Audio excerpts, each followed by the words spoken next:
Welcome to another edition of the Wolfpacker Podcast NC Squared version. There's going to be a lot about basketball here coming up. I hope you like the new layout, by the way. A nice segue. If you're not following us on YouTube, please follow us. We're trying to get to 2,000 subscribers. I think we're 1.7 plus, so just a couple hundred away from getting 2,000. And if you follow us, it helps us out. I'm just saying. And also be sure to leave a comment or something like that. Maybe you can comment on the new look, the new layout, new design. Thanks to the people at On3 for putting this look together. I think pretty sharp look. Trey Yanity in particular, shout out for helping us out. Also be sure to check out our special running right now. It's silly season in college football. Just hired an offensive coordinator. Robert and I, if you're a member of our website, the very first war room I dropped after Tim Beck left mentioned Robert and I as somebody that I knew NC State was very highly respected. For $10, you can get this subscription that'll last you through the start of next football season. So that'll cover all of recruiting. As Matt Coe will tell you, silly season in basketball is just as crazy when that comes around in April. And so we'll have a lot of great content then too, a lot of inside information. Signing day just a few days away. So be sure to take advantage of that deal. Please rate, review, whatever you're supposed to do with podcasts, wherever you listen to them, we're available, wherever you might listen. And last, but certainly not least, please check out our friends at rogueshop.com. They have all of your natural-based cannabis needs if you need it. It can help you with anxiety, chronic pain, sleep deprivation, any of those things. It's a husband and wife team, small business. Husband is a former veteran, disabled veteran who became a big believer of these products for helping him out to deal with some of his issues, and now he's trying to help others. I know some people on our website have already taken advantage of their deals and their offerings. They're very popular, very well received. They are on our message board. So if you want to ask any questions, be sure to check them out. Rogueshop.com, ROGUESHOP.com. They have a chat feature down there where they will talk to you if you have any questions, or you can drop a question on our message board. So, got all of that out of the way. Under 3 minutes, I hit my target. So let's kind of jump right into it. Got a lot of basketball to talk about with Matt Coe, who's been at every NC State home game with me. In fact, I think I'm the one that hasn't been at every home game. He's been at every home game, and I've been at all but one. We're both at Reynolds Coliseum, Matt. Your first experience at Reynolds Coliseum. Before we get into the team coverage, your first experience of Reynolds. Tell me about it. What did you think? Oh my gosh, man, where do I even start? That was probably the most fun I've ever had watching an NC State game, and I've been to so many in my lifetime. That was by far the best experience. The atmosphere of the crowd, on top of walking the halls, seeing the history of NC State, was really, really amazing. It felt like I was walking to a time capsule almost. I mean, I'm too young. I didn't get to witness the greatness of Jimmy V and the 1983 team, but you really submerge yourself in there when you step foot in there. That is a beautiful, beautiful arena. And, like myself and fellow NC State fans, I pray to the basketball gods that we eventually make our way back to Reynolds. I'm not going to bet my life on it, but that's the best atmosphere I've ever been around. That was amazing. Yeah, it really is something. And, you could have seen it when it wasn't renovated. It was a very unique configuration, obviously, with the, some people had neck problems, trying to watch the game in the corner there. The job that was really done by Debbie Al to renovate Reynolds Coliseum is amazing. I mean, it really is a first-class facility. Yeah. You can see why Westmore has no problems recruiting now for women's basketball. Well, Oh, I mean, exactly. I mean, even down to like the fine detail, like the smaller jumbotron up top. I love that. I love how on the side it says Wolfpack, NC State Wolfpack. Mhm. The glass wall right there. You walk in and you're touching the court. It's Yeah, just I wouldn't change a single thing about that place. On top of it all, they're wearing the best uniforms of any sport ever of all time. Those were so beautiful. We need to start a petition or something to make sure that we wear those at every home game. Those were yeah, perfect. yeah. All right. Now, during the game, there wasn't something that was perfect, and that was Dusan Mahorsic. It happened right in front of me. Yep. You were on the other end of the court. Um, I put it on our premium message board when it happened because I knew what had happened. We didn't say publicly, but it was pretty clear that he dislocated his kneecap, patella, whatever. I guess dislocated patella is the official terminology. Um, that was confirmed on Thursday. Yeah, I originally read online that 6 to 8 weeks. That was kind of actually what I was told. In fact, I think I called Matt up after the game and said I had been told 6 to 8 weeks would be kind of the case. But I've also been led to believe if it required surgery, that would likely potentially mean the end of his season. It is going to require surgery. The official terminology is out indefinitely. Bottom line is we know that Mohorsic is out for a while, if not the rest of the year. Hate that for him because he really seemed to be buying into this team. He was one of the most visibly enthusiastic players, I guess you could say, especially on the bench. I got the feeling that this is a guy who really wanted to be playing in an NCAA tournament, who really wanted to be playing on a winning team, was willing to do what it takes. So tough. You go on and on. We'll talk about the impact to the team, but just your thoughts for Dusan Mahorsic. I thought he was playing pretty well. To be blunt with you, I thought he was the better of the two. So far, he was the better, more consistently performing of the two bigs that kind of rotate in between him and DJ Burns. I don't know how you feel about that, but just your thoughts about Dusan himself before the impact to the team.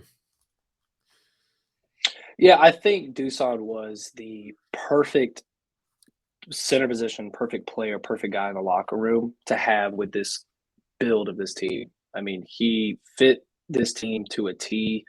Him and DJ Birds together with that yin and yang, both do one thing exceptionally well, and they kind of work off of each other. But losing Dusan is big, man. I did not think that he would come in and have the impact that he would.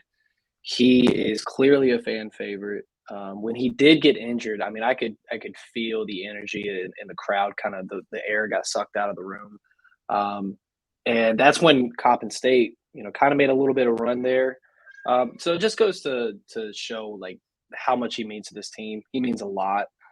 So I'm not going to downplay it. It is a big loss, but luckily this year, apart from other years, we have depth at the center position, and we have guys that we can kind of move in and out. As years before, we didn't. I believe this is now the fourth year in a row that we've lost our starting center to an injury.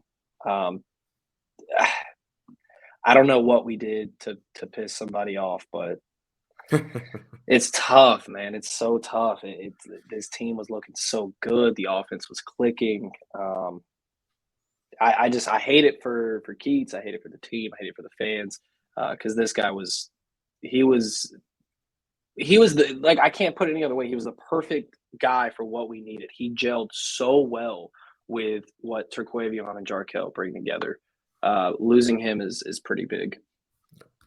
I think he was one of the. I'm pulling up the stats right now. He was leading the team at 64.3% shooting percentage. Yep. That's if he made more than one shot. Now, technically, Jordan Snell leads the team because he's 1 for 1 from the field. But among those who made more than one shot, he was leading the team, averaging 8.7 points and 6.6 rebounds. That's pretty good production. It's just toughness. I felt like he brought a lot of not just physical toughness, but mental toughness. that I'm not backing down from anybody type mentality.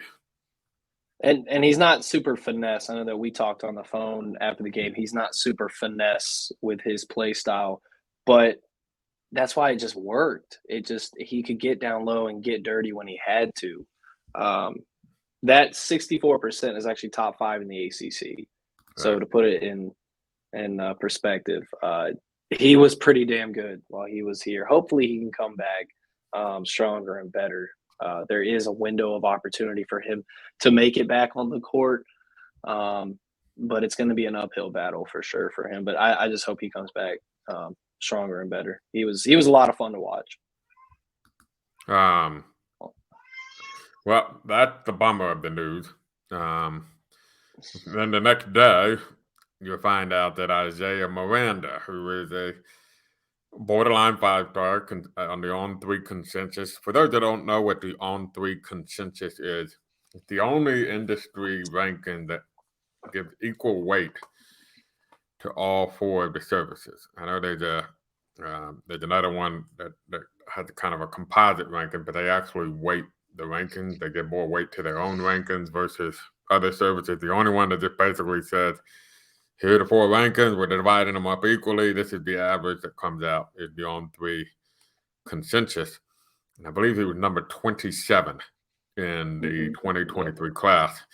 Usually top 25 is like 5-star. So basically you're talking about a borderline 5-star. Legitimate 7-footer, from what I'm told, can shoot 3-pointers. You mentioned you don't know what the guard did, what NC State basketball had done to piss off the guards, because it is, last year Manny Bates, you had Devin Daniels, you just seem to have a string of tough injuries. But this almost seems like a godsend, right? I mean, it seems like one of that rare instances where, okay, that makes it feel a little bit better.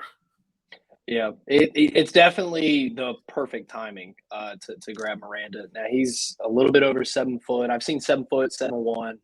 So he's at least 7 foot. Really long, really athletic. It's got a nice little shot to him. I think that it is exciting to have this help come, especially immediately. Now we'll find out when he's eligible to play. I know that you had mentioned it was going to be after the exams.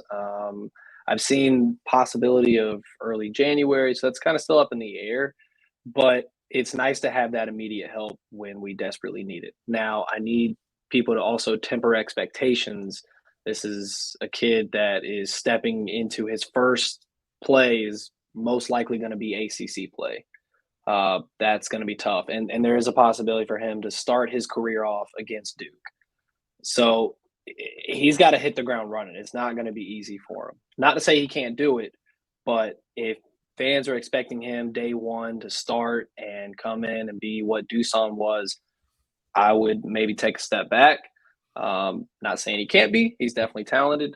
It's just going to probably take him a little bit more time to really get that groove going. But NC State needs it. DJ Burns coming off the bench was so good for what this team needed. He's a great 6-man. We don't have that luxury anymore. So that's going to be something that Keats is going to have to figure out. But if Miranda can come in here, if he can rebound well, if he can make shots, I don't see why he couldn't start, because like I said, I really love the idea of DJ Burns being off the bench. Yeah. I think to your point, I actually wrote a column for premium subscribers, what can NC State expect from Isaiah Miranda? And I kind of went to the 2022 class. We mentioned Miranda with the number 27 player in 2023. In 2022, the number 27 player was also a big man. He's 6'11". Ugana Kinsley Onsinyo. I pray I got that right. From Kentucky. He's averaging 4.6 points and 4.3 rebounds per game for Kentucky this year. If you go a little bit higher, there was number 23 with a 6'10" Johan Traoré from France. So he may be related to the Traoré that was supposed to come at NC State, who will now be delayed. He can shoot 3-pointers. He's made a couple. He shot 13 for Auburn, but only had made 2. So he might be a better comparison to Miranda. and he's averaging 4.4 points and 2.9 rebounds per game. So it Mm-hmm. kind of gives you what you just kind of exactly said. Those two guys have had all fall, probably some summer, to get ready for the season, to play with their teammates. Miranda joining a bunch of guys who went to the Bahamas together in August, played a couple of games, have been practicing together, and have now played a secret scrimmage with Davidson, played an exhibition game and 10 regular season basketball games, including an ACC game. So, if those two guys are averaging between 4 and 5 points a game, and between them probably about 3.5 rebounds per game, then it kind of gives you what maybe you should realistically expect from an Isaiah Miranda coming in mid-season. Because I think you really hit on an important note there of, caution what you should expect. Let me ask this question, because it's probably one of my main concerns. You tell me if I'm overreacting. I think got a bunch of older guys like Jarkel Joyner, Casey Morcell, DJ Burns, Jack Clark. You got a Taquavion Smith probably in his last year at NC State. I think these guys are really hell-bent on being in an NCAA tournament. I think it's very important for them to win and get to a tournament. It's no secret why Isaiah Miranda moved up his timeline and decided to enroll in mid-season. He's eligible for that 2023 NBA draft. He's trying to work for the 2023 NBA draft. Should I be concerned, in your opinion, that the chemistry, it might be maybe a little bit worried about the chemistry fitting together? These guys have, different motivations or different objective, whatever you want to say. Well, I think you hit the nail on the head. I mean, regardless of how this turns out, for the time being, you're throwing a wrench in the plans. Dusan getting hurt is throwing a wrench in the plans. You're losing that on the court. You're throwing in a guy that, like you said, hasn't been with the team. Does he gel with the team? Are we at that state now with a team, like you said, that's a little bit older?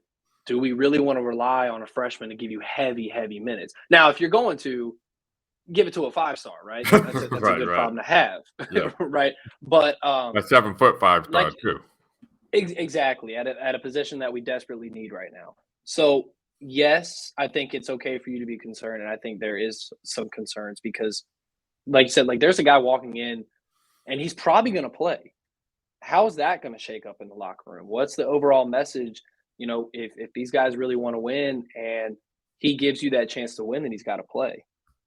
Whether that means that he's starting over a guy that's been there from day one, or he's getting more minutes than a guy that's been playing solid up to this point for NC State. I mean, if he gives us a chance to win, he's got to play.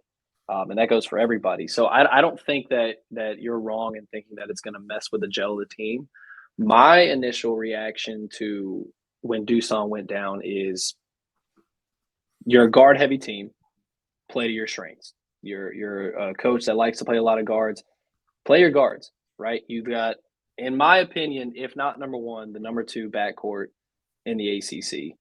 And we can get into that later, but that just means you got to rely on them heavier. You got to lean on them a little bit heavier, and that's a good problem to have. If you're going to lean on anybody, lean on Jarkel Joyner and Taquavion Smith.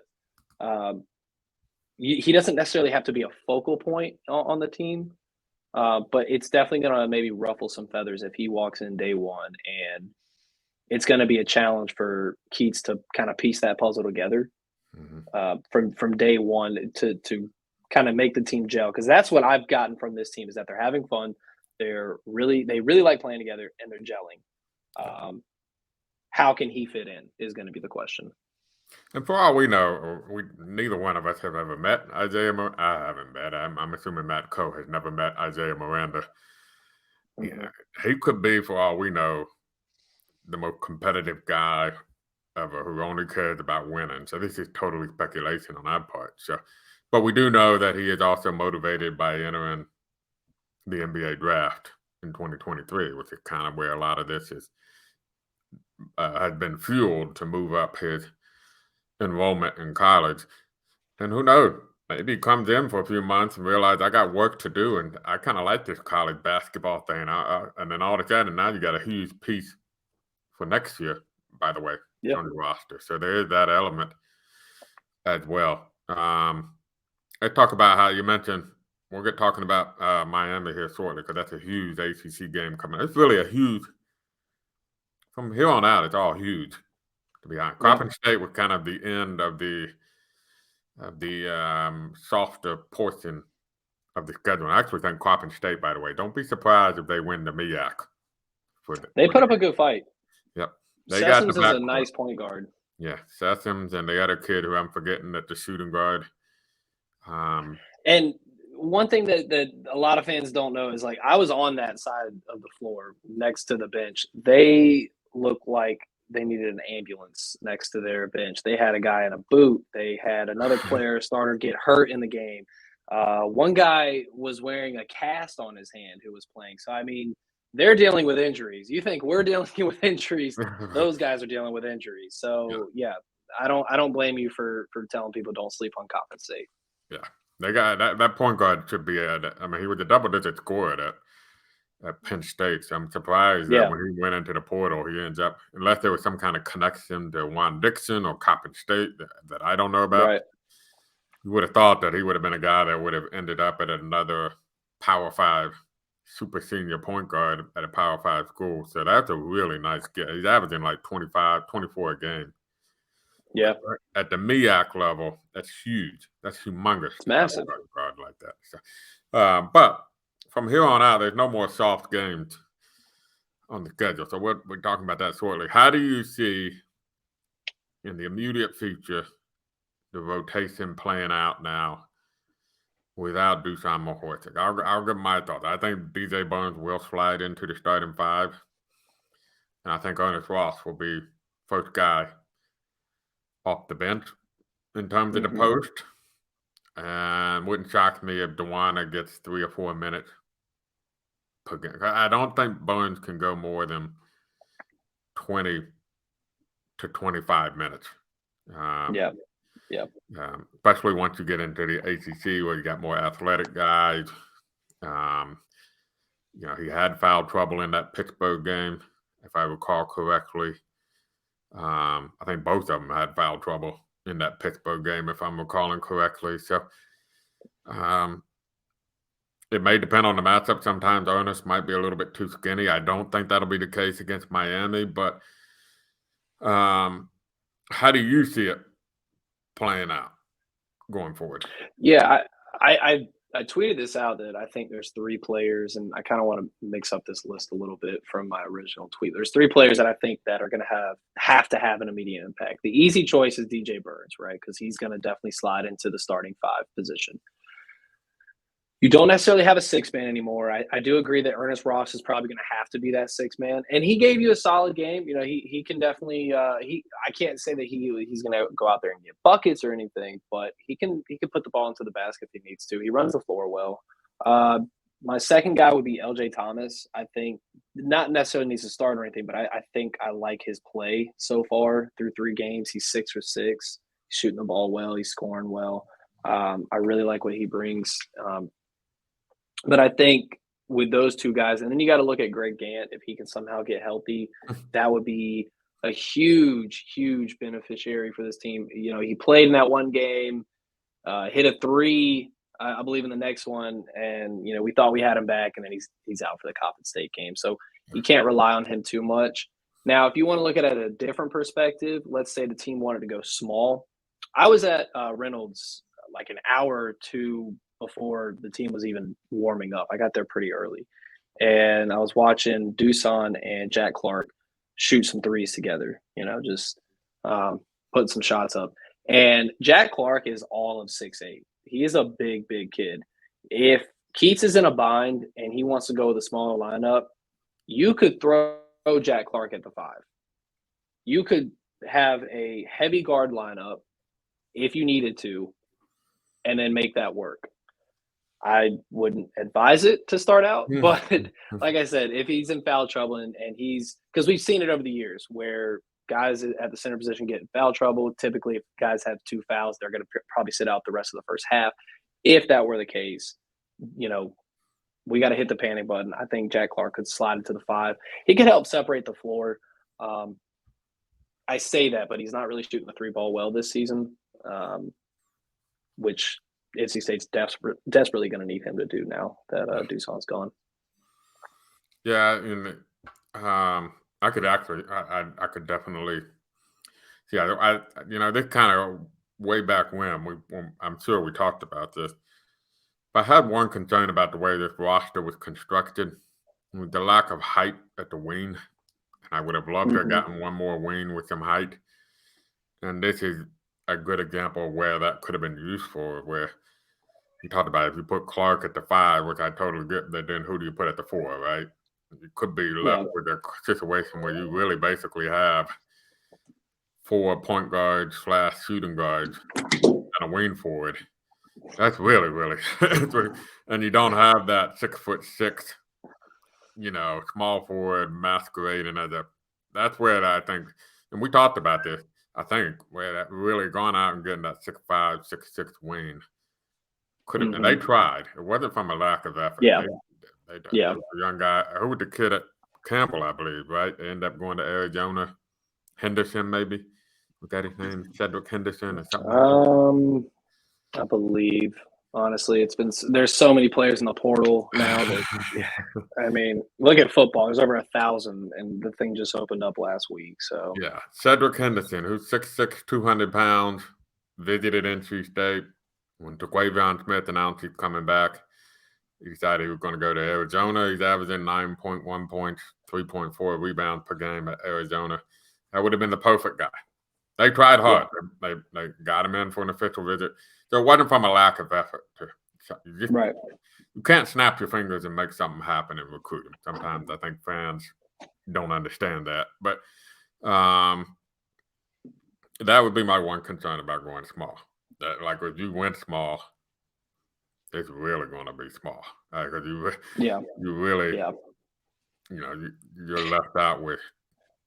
And that's only a desperation. But absolutely. Again, we saw that last year in terms of desperation. Now, the only reason I say that is because, like I said, if it's a desperation play, but Jack Clark is also a really, really good rebounder, so he can hang in that aspect. But obviously, Duson is second best on the team. Who's going to step into that role now? Kind of is what I'm looking at, because DJ Burns isn't a great rebounder. He's not a great defender. He's there to score, which is why he works so well as a 6-man. Yeah. Ernest Ross, he's not a huge rebounder. So I see this team who's been a really good rebounding team up to this point. They're probably going to take a dip. Yeah, that's what's going to be hurting. And we'll see what obviously the X factor is. We just don't know what Isaiah Miranda can kind of add to that equation. It's one thing that was crazy before we get to what's going forward. You know what NC State would get him from the big man position between Burns and Mahorsic per game? I want to say it was roughly about 16 points. I want to say maybe 12 rebounds, 11 rebounds.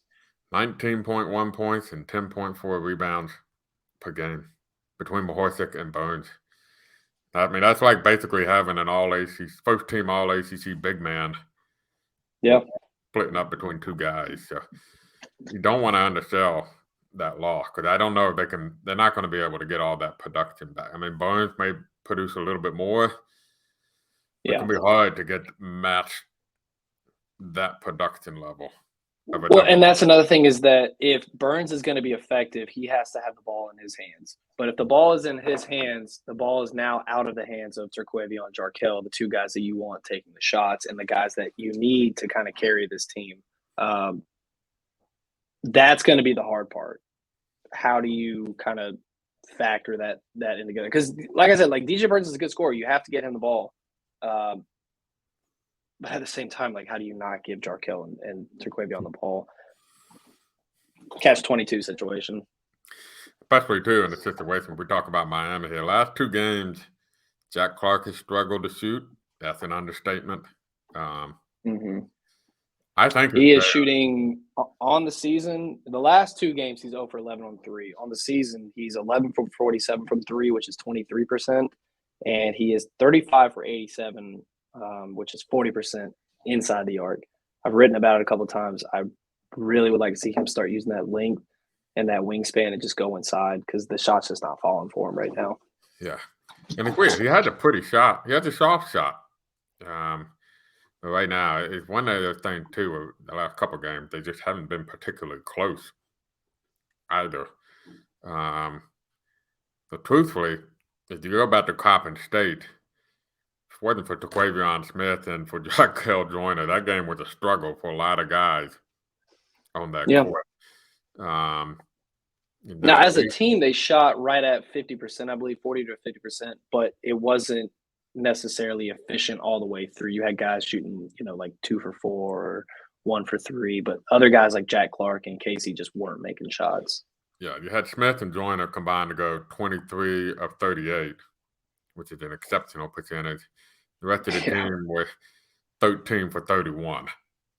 Like you mentioned, Clark was 1 for 7. He had a dunk. Mahorsic, before he went down, was only 1 for 3. Morcell was 3 for 9. Burns was 3 for 5 off the bench. Ross made all 3 of his shots. So the bench guys made it up. But in the starting 5, 3 out of 5 guys were really struggling with their shot. Now they're getting ready to play a team that it may not be Kansas, but I think they're clearly the second best team NC State has faced this year. And here's the thing: it's the first time they've been in a true road game. Yeah. As well. You mentioned best backcourts in the ACC. Miami makes a case for it.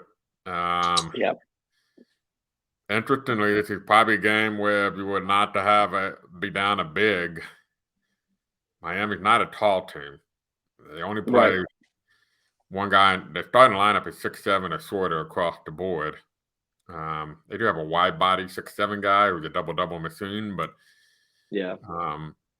and then off the bench, they do play a 6'9" kid, but only about 9 minutes, Anthony Walker.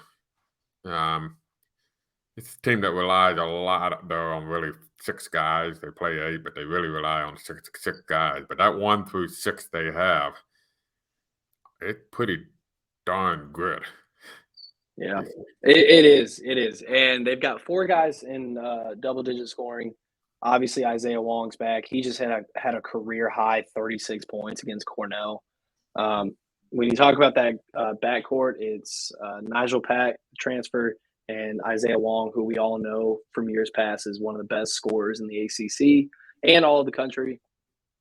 That duo versus Terquavion and Jarkel is going to be so much fun to watch, especially if their shots are falling. I'm just saying I don't know what the outcome's going to be. I can't say I'm too confident right now because, as we said, that 6'7" center that they got from Arkansas State, Norchad Amir, he's also averaging a double-double, basically a double-double. He's 14 points per game and 9.9 rebounds, which leads the team. He was a double-double machine at Arkansas State, and he's doing it now here at Miami. So it's at least going to be a fun backcourt matchup. Not much defense is going to be played. That's safe to say. Neither team is great on the defensive end, but scoring the ball, you're going to be doing a lot of back and forth. Your neck is going to be definitely hurting, but grab your popcorn because it's going to be a fun one. I think, too, you mentioned both teams kind of rely on the same thing on defense, which is creating turnovers. These are 2 teams that are 1-2 in the ACC in turnovers. There is no perfect college basketball defense. Sometimes you got to give up something to go for it, right? And these are 2 teams that are willing to give up field goal percentage, for instance, in favor of creating chaos and turnovers and deflections and making you work to get a shot off. That's what these 2 teams are. They both force over 15 turnovers a game. But you can probably, if you control the basketball, you can probably get yourself a good shot against the other team. Probably my number one worry about Saturday. Miami is a very efficient shooting basketball team. I think they're third in the ACC in field goal percentage. Yeah. Kevin Keith has been willing to give up field goal percentage in favor of turnovers.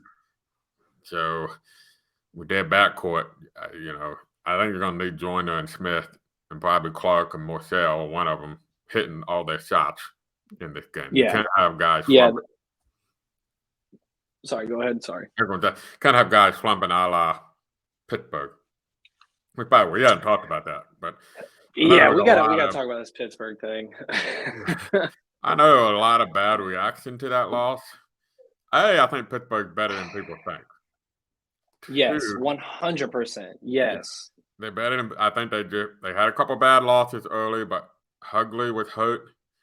Didn't play in a couple of their bad losses, and there were a bunch of transfers. And they weren't bad. They lost to good teams. They just lost in lopsided fashion to good teams. Yeah. And you got to remember, there were a few transfers that came in, and they were just getting to know each other. They lost to Vanderbilt at the end of the game on 2 free throws with 1.1 seconds to go in their last game. They blew out Northwestern on the road. Obviously beat NC State on the road. I wouldn't be surprised at the end of the year that's a quad 2 loss. Yeah. Yeah. No, the backcourt's really good for Pitt. This is probably one of the more talented teams that Capel's had. Hugley, he's in my opinion, one of the top 3 centers in the ACC. I really like his production. The backcourt for Pitt really showed out, especially Burton. But again, that loss, yes, it is a bad loss because it's a game you probably should win. But let's take a step back. That is the flukiest of fluky games of all time. It goes back to the 24-point game. When is Jarkel Joyner ever going to have A, 1 point, and B, shoot 0 for 12 while Jack Clark shoots, I believe he shot 0 for 8. That's just not going to happen. That is the most fluky thing. They make 3 more shots and we win the game. Yeah. I mean, we shoot, what was it? They combined for, I believe it was 0 for 20 or 0 for 21. They go 3 for 21, we win the game. And what's that's crazy not a good about shooting that performance. That's still a bad exactly. Yeah. So. Exactly. And what's crazy is the day before that, we're talking about how we just kept it close with Kansas. You talk to any NC State fan going into that game, especially myself. I said if we keep it within double digits, within 10 points or 15 points, I'm happy. We kept it to 4, we could have won. Right. The day before the Pitt game, all of a sudden it's the offense is clicking. We look really good. This looks like a tournament team. The day after the Pitt game, I'm seeing tweets of this team is worse than last year's team. So it's impossible to please some of these NC State fans. But please, fans, and Keats had a great point that I think should not be slept on. There are 19 more games. There are 19 more opportunities to make up that loss. You would rather have that loss first game of ACC. Yes, it sucks, right? You want to start off great. You didn't. All right, but you got 19 more chances to make up that game. You win at Miami because the next couple of games at Miami and then you play home against Furman. You win 1 or even 2 of those games, that makes up for the Pitt loss. Yeah. That's going to be a really good win. So let's calm down on the Pitt talk, everybody. Yeah, I think there was Pitt with we all probably put them in the bottom. You had to tier the ACCs. You probably a lot of people were putting them in that bottom third with Georgia Tech and Boston College and Louisville. I want to say I had them at either 10th or 11th. Yeah. I want to say. But of that group, if there was a team that I would have said they're better than you think they are, Pitt would have been my number 1 team I would have put on that, especially after I watched them walk the dogs on Northwestern. That's not a bad Northwestern team that they just completely obliterated in the Big Ten Challenge. And they're playing their best basketball at the time. They were on a 5-game winning streak. I believe 2 of those were on the road against P5 teams. They were playing good basketball. It happens. Right now, if we lose to let's say Louisville, right, then I wave the white flag. But to your point too, let's not get overreactive. They're 0-2 in the ACC, right? Because they're getting ready to play one of the best teams in the ACC on the road. So that's not Miami is. I think 28. We just went to the Elite 8, so had a halftime lead, by the way, on Kansas. Yeah, in that Elite 8 game, they were close to making it 3 ACC teams in the Final Four last year. Won 26 games. I'm a believer in Miami. I had them going to the Final Four last year. I'm a big believer in Isaiah Wong. And that was my best backcourt going into the season. Maybe not right now at this point.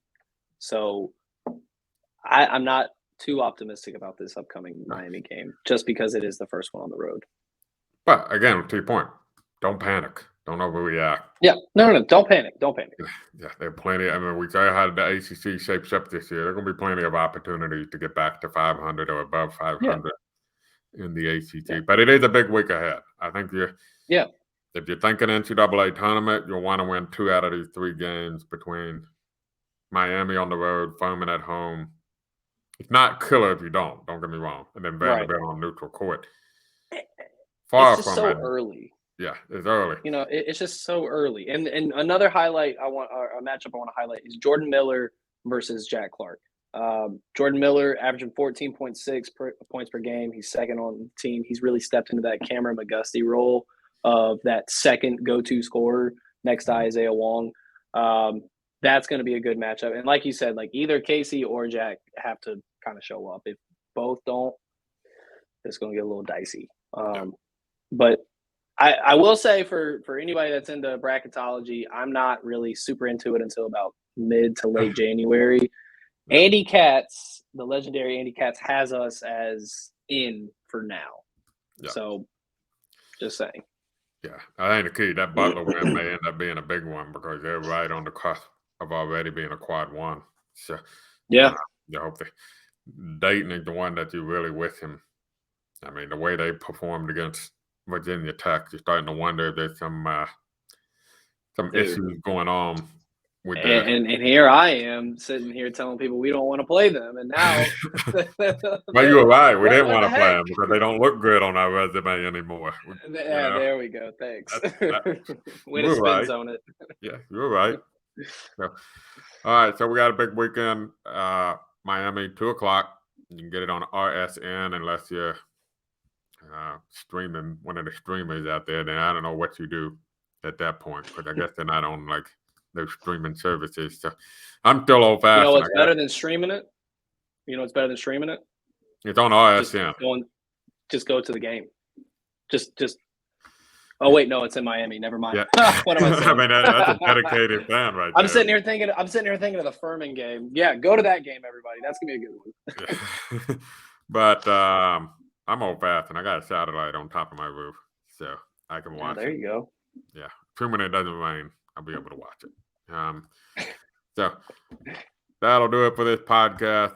Reminder to please rate, review, subscribe, like, watch everything that's supposed to do with the podcast. Also, be sure to follow us on Facebook at the Wolfpacker, Twitter at the Wolfpacker. Matt Coe, you want to give a shout out to your Twitter account? @_Matt Coe. Follow me. I'll be talking NC State and fantasy football. Playoffs are starting, man. I'm stressed out. I'm a Carolina Panthers fan, so I have completely checked out on the NFL season. Oh, you guys are still in this. What are you talking about? I completely have checked out on the NFL. You guys are still in this. I heard. I didn't even know. You guys being first. I didn't even know Baker Mayfield was still in the NFL after he got cut by the Panthers. And they didn't win a game. How about that drive last night, huh? That was a good one. Yeah. Where's that been all season? Yeah, I woke up. Oh, the Raiders must stink. But that's a whole nother story. Reminder to please check out our subscribers, rogueshop.com. They're big supporters of the Wolfpacker, so we really want to support them. Again, they're all the natural cannabis products, completely legal. It helps you with some sleep deprivation or chronic pain or anxiety, just kind of a natural way to treat. If you want to try it, just give it a try. That can't hurt. And hit them up. Ask any questions. They're happy to help you out and find what may work best for you. So for Matt Carter, For Matt Coe, I'm Matt Carter. This has been MC Squared. Till next time, thanks for listening. Go Pack.